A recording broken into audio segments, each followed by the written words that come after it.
out there in Cyberland, it's me, Ryan Carr. I'm a stunt double. And I'm Natalee Arteaga, actress, screenwriter, and SAGAftra union officer. And this is the Ryan Carr Show live. We bring you the stunt news, the entertainment news, and the union update right here from sunny Chicago, Illinois. We got Bob Beck, the voice of Chicago, in the booth. He always speaks the truth. And our AV guy, Jeremy, with us today. Tully's not here. Oh, what's that, Bob? Just hello to everybody. Thanks. A greeting from the voice of Chicago. You're all going to have a very lucky day, I have a feeling. We have an awesome show for you. On the show today, we're going to talk a little bit about hot topic, non-disclosure agreements. Yes. Otherwise known as NDAs. NDAs. Now, I guess we should... I should actually look it up or Google it. What is a non-disclosure agreement? Okay, well, basically, it's an agreement you sign with production either at the audition and on set that basically ascertains that you're not going to release or distribute any of the proprietary information that the production wants to keep secret. Usually, I sign them for very competitive commercial auditions where they don't want, anyone to kind of release anything so far out before when their product is airing. It's very common on film sets. They always want to keep everything just really safe and secure. So they'll ask you either at the time of audition or when you're on set before you even start shooting that you are not going to take pictures, record video, post to social media. That's what it is. Yeah.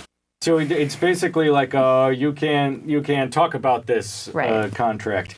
And the thing is that people do with Instagram and with Snapchat and with a lot of different varieties of social media. I'm guilty of it. Very famous celebrities, very famous people within the network have used their social media pages to be vague at times or be very descriptive about their work. And it's like, I think about someone that works for the CIA, maybe someone that works in a top secret clearance. Are they going to get in trouble for taking a selfie, driving in their car to work and saying, hey, I'm on my way to work? Everyone in their family knows that they work for the CIA, right? Everybody, it's not like it's actually a secret. So, and because these people are using live social media, you can't control live. There's no contract on live. That's how we're able to make this show. There is no SAG-AFTRA contract for live. It's basically a button that you push. And if somebody says, well, you can't push that button, that's like, it's just impossible. You can't control what people are going to do literally in the moment. So, well, they would have to put that in as part of the non-disclosure agreement to include live recordings and live broadcasts to social media or other websites to include it. Now, as far as the union contracts covering live, we don't have any contracts that cover live. But if you are doing something, recording something where you're as yourself, you can still do that. So, for instance, I'm here as Natalee Arteaga. So this is not a character. There's not like that kind of thing going on. So, we can do this, here live. If we were acting a scene, Ryan and I, if we were acting out some sort of scene where we were playing different characters, we wouldn't be able to do a SAG-AFTRA contract live because we don't have a contract for that. It's that's funny, Well, it's something that would have to take a while to make a contract for. It would take years. I mean, everything is a very kind of slow, laborious process. Well, when I was learning about the industry and people tell me, oh, well, don't post this or don't post that or don't post your on-set pictures until the episode airs. But then some of those same people that say those things are the people that do it. And then some of the people that do post things, their career blossoms. And it actually, in markets like Hollywood, markets like New York that maybe aren't like our local Chicago market, the entertainment industry has absorbed and accepted the fact that people are going to post about their work stuff on social media. And that actually increases viewers and increases the amount of people that are excited about the product and the shows, which is why they let the actors do it. They actually want the actors to share their personal Instagram moments, and it seems like a silly thing to limit. And I think it's because everyone's trying to figure out, how are we going to make money off of social media? How are they going to make money off of doing it? Are they going to make money off the advertising? Facebook and all these places, they have their own phone company. You don't even need a phone or to pay a phone. You can use Facebook phone. If I don't have someone's phone number, I call them on Facebook, and you get that person every time. Well, I think that is a very case-by-case basis as far as who's going to really go out and, persecute the person that posts on social media. Certain people, they do want to post on social media. They're not going to sign something kind of like that, or they're going to have something very specific drawn up for them. Some people are actually contractually obligated to post to their Twitters because they have a big following, or to post to their social media accounts. I never thought about that. Yeah, and that's something the union's trying to kind of go into. It came up in our TV theatrical negotiations because Disney, or I shouldn't say Disney, but there's certain companies that maybe want minors for these big shows that they're on to post to their social media accounts, and actors want more money for it because it's a thing. But as far as the people that do sort of get in trouble for violating the NDAs, that's going to be maybe background, or they don't want, if you're on an app, if you're part of our union. Give me a second. So if you're fortunate enough to be on the set of an Apple commercial, which if you've ever auditioned or worked any kind of Apple promotional type stuff, they're very, very big on the NDAs and confidentiality agreements. I've had auditions where I wouldn't even audition until I signed and read the confidentiality agreement and the non-disclosure agreement and another company, put together agreement before I even step into the audition room. And that's, just take it seriously. If you're on a big set, I just wouldn't risk it. Or if you want to take the picture, keep it for yourself, and maybe don't release it until after the product's already been released, because you're kind of, this production is hiring you, and you don't want to sabotage their marketing efforts by doing something and stepping out like that. So it's a case-by-case basis. It's certain companies and sets and instances and people. All those variables are going to add to the mix of, should you take a chance and post your social media? Well, I guess it is a good rule of thumb when you think about it to just wait until after it airs, or wait until it's actually done. But more and more people want to see the behind the scenes footage. They want to see, how was this made? How did they make this? What was the process? And as they open that up, basically, if live isn't written into the contract, the non-disclosure agreement contract, then those live snaps and those live Instagram things, no one's breaking any rules by doing that. It depends on the verbiage that they're using. If they use words like any and all publishing online, if they use those really broad terms, social media, then they're going to be able to rope you in, because Facebook Live is social media, Snapchat is social media, Instagram Live is still social media. So it depends on how they're kind of specifying it and the language that they're using in the agreement that they're asking you to sign. Wow.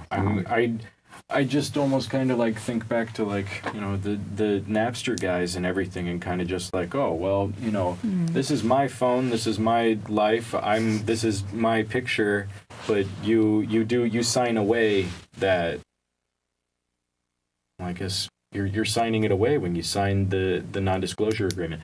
There are people that I know when I see what they've posted or something, it's almost like, wow, it's social media news, right?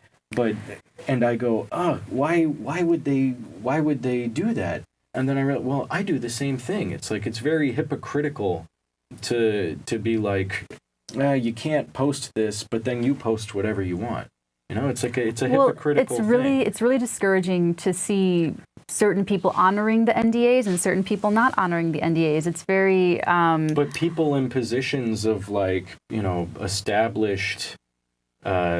established Chicago network, they post things and nobody cares, because it's they're an established person. What I'm trying to say is that in Hollywood and New York, nobody cares either. Nobody cares anymore. It's like, hey, it's okay. Take a picture of yourself outside your trailer at the PMO. Well, depends on it's one of the variables that it all kind of depends on. They're going to have more leverage if you've been on a show for a while. You're going to have less leverage if this is your first time on a big set and you're taking a picture of maybe someone in a costume that the world has yet to see. So probably not the best set etiquette for like the first day of school, but in general, I mean, it's like that.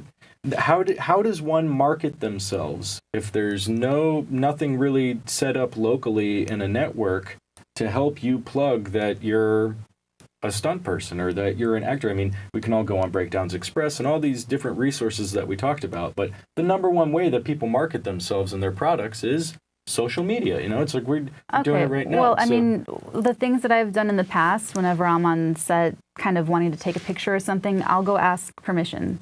Oh. I will just go to someone or find, and I'll find the person. I'll say, can I just take a picture of like I like taking pictures of the cameras. I don't need to take a picture of what the cameras are pointed at. I actually just like the gear. Oh. So I ask and they'll say yes, 9 times out of 10. But you'll have to kind of understand that, back in the day, to take a picture and have that get circulated all over the world, you had to have a film camera, you had to get it developed, you had to find a newspaper or magazine that would publish it, and that would come out weeks or maybe even a month or so later after the fact that filming's been done. So now we can have everything published worldwide instantly as long as the eyeballs are going to your space to see it. So that's where the control issues kind of come into play, where they didn't really have to think about that before. Right. Who would have done that? Who would have gone through all the trouble? And the news outlets, the media outlets were so tightly controlled that they can control which information, celebrities were so much more protected in like the Frank Sinatra days. They can go out and have like a really great time and not have to see their throw up on the front page of now they're TMZ. A public figure. Yeah, and now the paparazzi culture and all of that, and with the social media stuff, it's changing everyone's control of your image on, in your public sphere. Well, I just think that there's the entertainment community in Hollywood, the Hollywood entertainment community, and then there's the New York thing, and then there's kind of places like us. Hey, Ryan. Yes, Bob. Checking. Steve Lynch? Sure. Oh my gosh, Steve, I just hung out with Jesse last night. I was reminiscing about our Grand Theft Auto days, man. I miss you, buddy. I was just talking about you last night. What was I saying?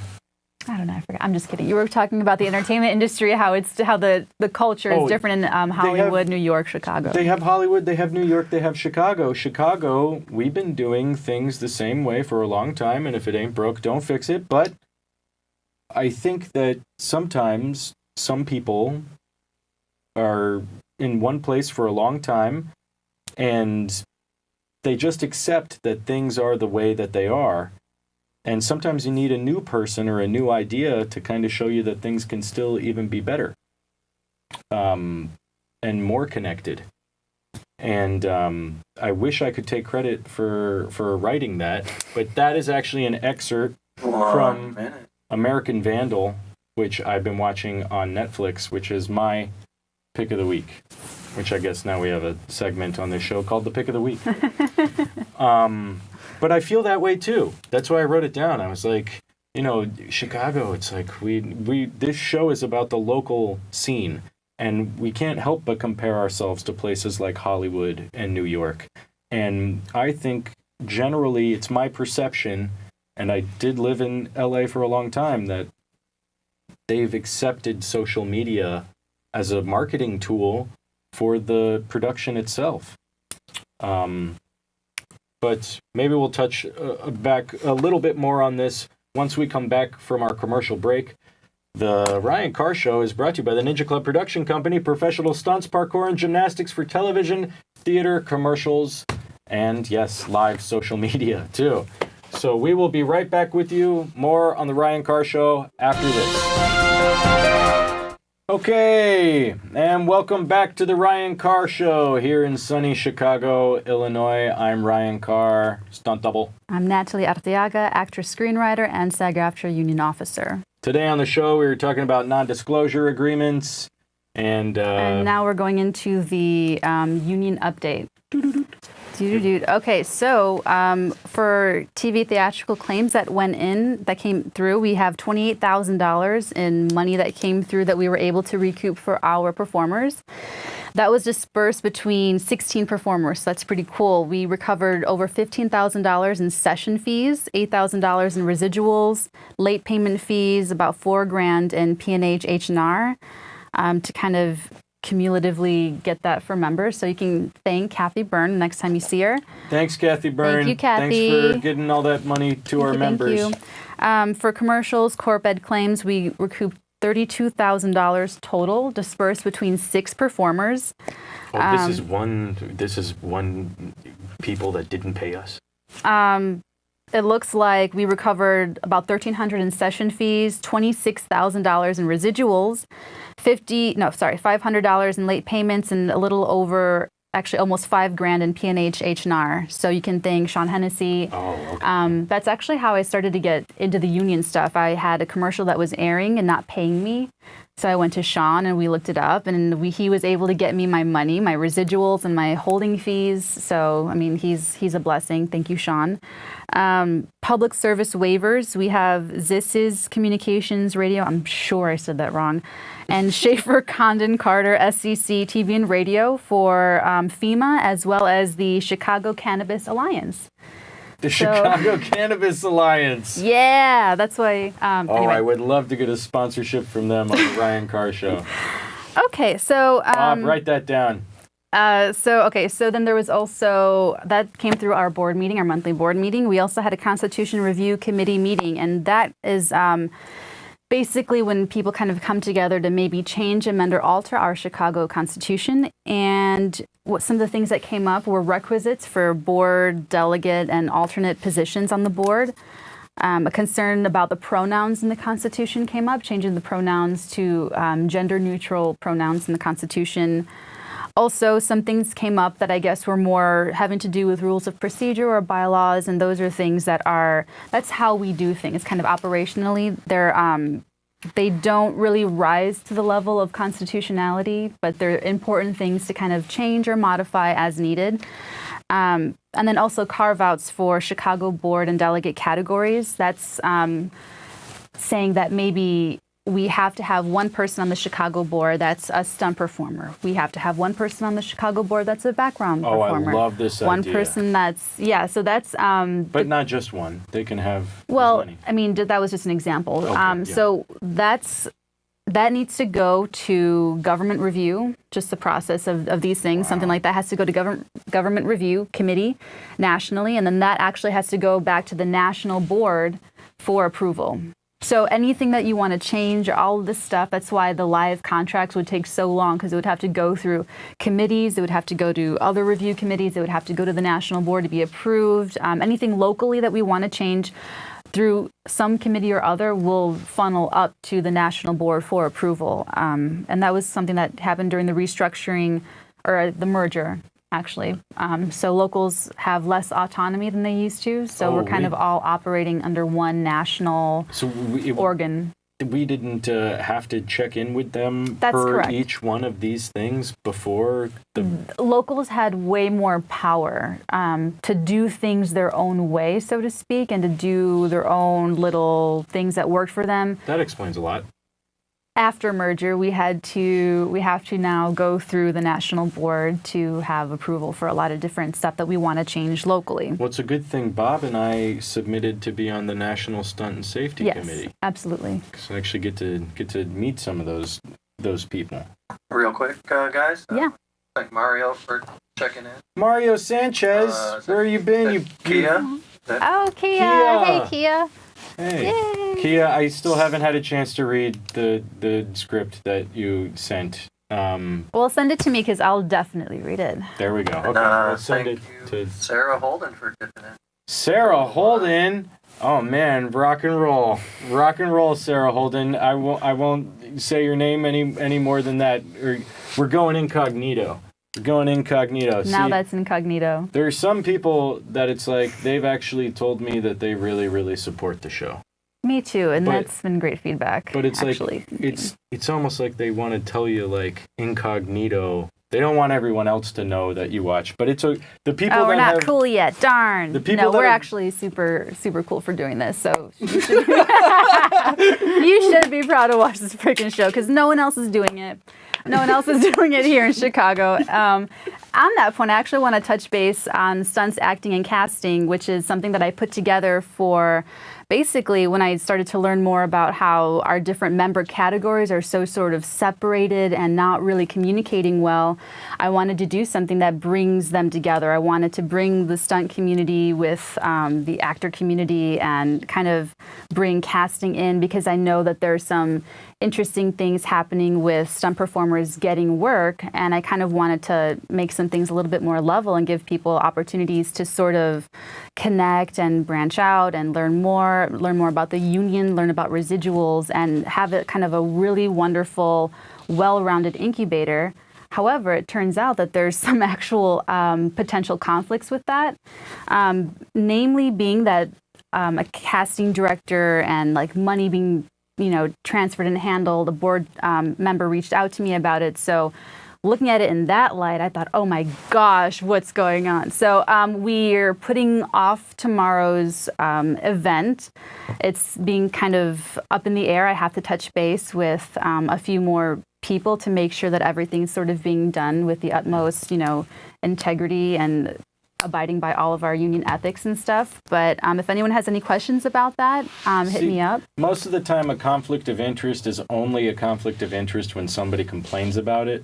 Miss Natalee Arteaga has such integrity and is such a wonderful person that she's even willing to cancel or rearrange an event just at the mention of a conflict of interest. There's, I can think of 3 different events with casting directors right now where they go to workshops and stuff. So maybe that's just something that we need to define a little bit better. Well, I will touch base and I will make sure that everything is completely okay on every single side possible. And if it is everything is okay, then we'll bring it back and we'll open it up. But as far as right now, we're not doing it. I just want to hold off just in case there's anything weird about it, because I don't want to step out on my union or anything weird like that. So thank you. You know who you are, who is looking out for me and for the rest of the Chicago community. I appreciate that. So we'll have an update on that next week, and hopefully I'll be able to elaborate more on the details of all of that. Because as we explain things to people that maybe don't necessarily have their SAG cards yet, or a big part of probably the people watching this show may not be people that are even in the union yet or established people, and it does look like quite a few people are checking it out. So, that's kind of our demographic, is pointing people in the right direction and helping some of those people understand what a casting director is. It's like, just wanted to have some casting director action up in here, like bring them on the show. It's like any casting director, you want to be on the Ryan Carr Show and plug your stuff. We love casting directors around here. And that's something that I might change the format. Instead of doing this workshop-y salon-style event, I might just bring a casting director on the show, and maybe you can submit some questions and answers, and it'll just take a different form, because I'm still expressly committed to doing, the principle behind what I wanted to do for this, which is bring more work opportunity to the stunt community, to connect actors with the stunt community, to open up information with casting with the rest of the Chicago entertainment industry, because I feel like there is a little bit of a choke on it a little bit, and that's part of why we're doing the show, is to spread the knowledge. Freedom of Information Act, right? Yes. Yeah. All right. Well, what else do we have for the union update? Is that it? That was it. I did my claims. We did the Constitution review, and there was a lot of talk about convention. So convention is actually 2 weeks away. It's the first weekend of October, so I'll be out for that episode that Friday. I'll be in LA, and that's when we're voting a lot of stuff up, down, debating elections. There's national positions, and if there are any delegates from any other locals watching, I'm going to be voting for Samantha Mathis for actor VP. Okay. She's a phenomenal phenomenal volunteer for the union. So, and we'll hear more about that, upcoming. A lot of these people, they're volunteering their time on top of everything else. So, you did mention the gender neutrality thing. How awesome is that? I think that's actually great. It is, to have to send something all the way to California and then wait for it to come back. Now, that happened because of the merger, but are we allowed to put in starts with an R? Resolution? Am I allowed to put in a resolution that says, hey, we want that back, man. We want that back. Or is there, I can verbalize any resolution I want, right? I'm a member. You could you're not a delegate, so you would have had to. I have to send it. Well, I give it to you. You would have had to. You would have had to give it to me, and I would have made sure that it met certain criteria for it to actually reach everyone else, and that kind of thing. But as far as locals getting their autonomy back, that's a huge thing. That's and it's like an ongoing. So I'm sure source of contention for some locals. Some locals, when merger happened, lost their brick and mortar locations. So, here in Chicago, we have One East Erie. We have the KMRC. You guys can go there. You can reach out. You can record stuff there, your auditions. There's a sound booth where you can record your voiceover submissions. So we have all of those great resources. But a lot of locals used to have an office with a little staff, and now they don't. Yeah. Now they don't. And it got all kind of consolidated. Well, I just feel like, is that part of the power that would be good to have back on a local level? Is the ability to say, okay, I want to submit this that actually, new media contract. It goes back to, I'm going to tie it in with the resolution we have to be able to process the new media contracts here, right? Okay, so... For people who haven't seen the episode where we talked about right. we have new media contracts. We have different types of contracts, and they're routed to LA to process. We want them routed here. We also have another resolution about controlling our own local social media presence. Now that's the issue that kind of that's squirmy, having to do with the local autonomy versus national control. So, one of the concerns with having a Chicago SAGAftra Facebook, a Chicago SAGAftra Instagram, Snapchat, and Twitter, they're saying it's staff resources, but another really big concern is control. Controlling the brand of SAGAftra. Wow. Controlling the content of what's being put out. So some staff resources would go out to maybe, doing that kind of thing. But it is this national control kind of filtering down to the local level and making sure all things are running on all cylinders and make sure there's not a local that says this about this and then it's out there and then SAGAftra's liable for something or other. So it's a concern.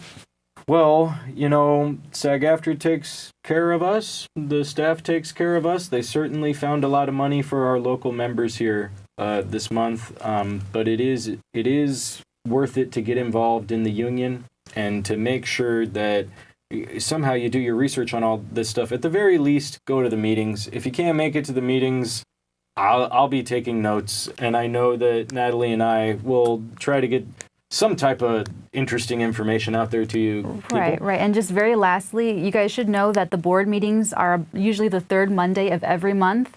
They alternate between... Monday. That wasn't gang stuff. Okay. They alternate between lunches and dinners, and any member can go.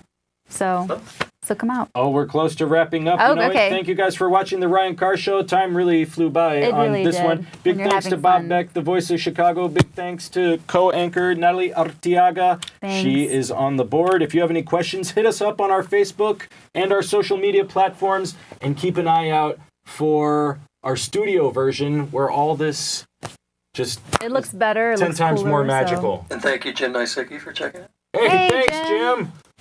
We will talk to you guys later. Stay out of trouble, Chicago.